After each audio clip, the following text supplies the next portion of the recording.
L'université de Dijon était en concurrence avec Bordeaux et Los Angeles et c'est elle qui a été choisie par l'UNESCO pour accueillir la seule chaire au monde consacrée au vin.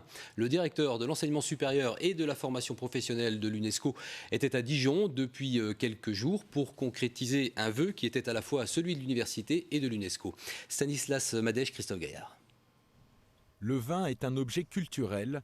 L'UNESCO vient de le dire officiellement à l'Université de Bourgogne. En effet, l'Organisation des Nations Unies pour l'éducation a choisi Dijon pour y implanter une chaire au label UNESCO, une chaire universitaire dénommée Vin, Culture, Sciences et Éducation.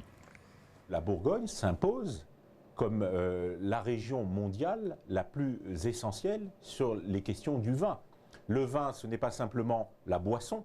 Le vin, comme nous l'avons dit à diverses reprises, c'est un vecteur de communication, un vecteur de dialogue. C'est un vecteur qui lie le passé, notre passé, avec notre présent et notre futur. Une chaire UNESCO, c'est en pratique la mise en réseau de partenaires jusqu'au niveau mondial. Par exemple, les universités de Californie, de Santiago au Chili, de Craiova en Roumanie sont associées au réseau, comme encore celle de Reims. Cette chaire fait de Dijon le centre du monde viticole pour les universitaires et professionnels, avec une nouveauté associée aux sciences exactes, les sciences humaines, véritable ouverture intellectuelle.